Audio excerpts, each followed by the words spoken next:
News, सच जरूरी है। स्वागत है दर्शकों आपका। ब्रेक पर जाने से पहले मैंने आपको कहा था कि गोंदिया जिले की फिर से एक खबर बताऊंगा, और वो खबर है गोंदिया जिले की सबसे बड़ी, जो किसानों को समर्थन मूल्य देकर उनसे धान खरीदा जाता है और मिलर्स को मिलिंग करने के लिए दिया जाता है।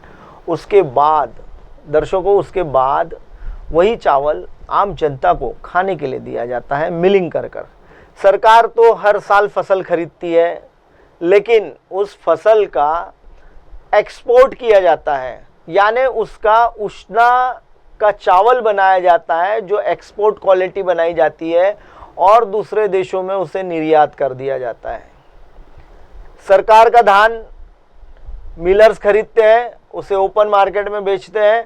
जितनी भी और सीएमआर करने वाली जितनी भी मिलें हैं गोंदिया ज़िले की, तमाम मिलों में एग्रीमेंट को ताक पर रखकर, जो इनका करार होता है सरकार के साथ, जो करार होता है महाराष्ट्र सरकार के साथ, उसको ताक पर रखकर हमारे मिलर्स भाई जो है गोंदिया ज़िले के, वो नई इबारतें लिखते जा रहे हैं। और वो इबारतें इतनी मजबूत लिखी जा रही है क्योंकि जिन मिलर्स के पास उष्णा का प्लांट है, साल्टेक्स बोला जाता है जिसे, वो प्लांट अगर जिसके पास है उसे मिलिंग को नहीं दिया जाता, लेकिन मिलर्स यह बताता है कि मैं उष्णा का काम नहीं करता, जबकि उसके उष्णा का प्लांट होता है।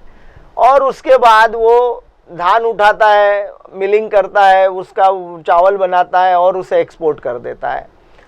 लेकिन जो जनता है, महाराष्ट्र की जनता है, हर साल अभी फिर से जो क्राफ्ट निकला हुआ है, जिसे धूपकाले में जो फसल लगाई जाती है, वो क्राफ्ट अभी निकल चुका है।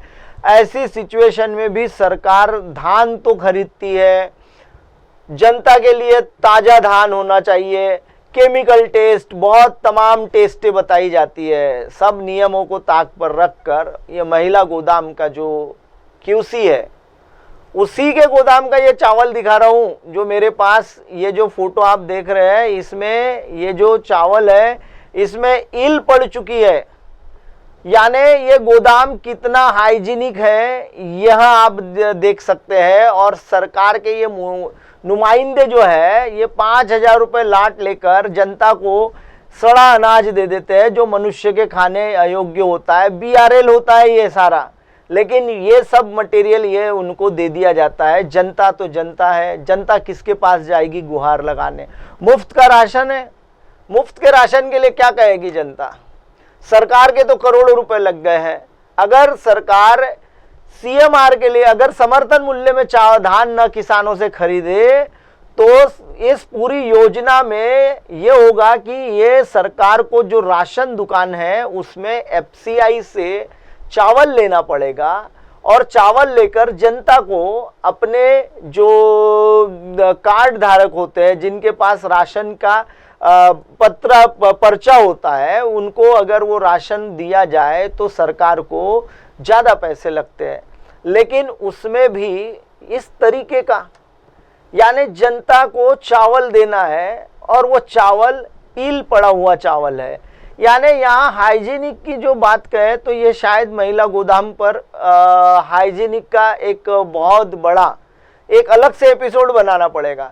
और दर्शकों आपको बता दूं कि ये जो गोदाम होते हैं, ये गोदाम होते हैं कलेक्टर के पोजीशन में, और गोंदिया जिले के जो कलेक्टर है वो इन गोदामों में हमें लगता है कि असला बारूद रखते हैं, क्योंकि पत्रकारों को जाने से वहां मना किया जाता है। इन गोदामों में पत्रकारों को जाने से क्यों रोका जाता है?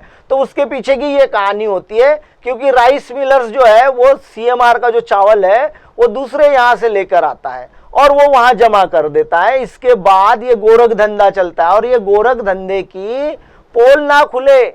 अब मैं आपको दर्शकों को बता दूं कि कई ऐसे गोंदिया जिले के इससे रिलेटेड जितने भी विभाग होते हैं, कई जन ये अभी छुट्टियों के दौर में विदेश यात्रा करके आ चुके हैं। ये विदेश यात्राओं की भी जांच अभी मैं चलवाने वाला हूँ। जी विदेश यात्रा पर कौन कौन गया था, कहाँ कहाँ घूमने गया था, देश के किन जगहों पर घूमने गए थे, ये भी मैं आपको बताने वाला हूँ कि गोंदिया जिले के जो अधिकारी है, ये जो सीएमआर से संबंधित अधिकारी है, ये कितनी इबारतें लिख रहे हैं वो बताने वाला हूँ। बने रहिएगा दर्शकों। MNS न्यूज पर। ब्रेक पर जाने से पहले मैं आपको बता दूं कि गोंदिया जिले में एक नवेगांव बांध राष्ट्रीय उद्यान है और वो राष्ट्रीय उद्यान आज की तारीख में एक जो पूर्व जिला परिषद का सदस्य है और पूर्व NRHM के यहाँ वो कार्यकारी अभियंता हुआ करता था, ये दोनों भाइयों ने मिलकर कैसे नवेगांव बांध की बंदरबाट लगाई है वो बताने वाला हूँ। बने रहिए MNS न्यूज पर। हाय, मैं हूँ तापसी पन्नू और आप देख रहे हैं MNS न्यूज। आप देख रहे हैं MNS न्यूज, सच जरूरी।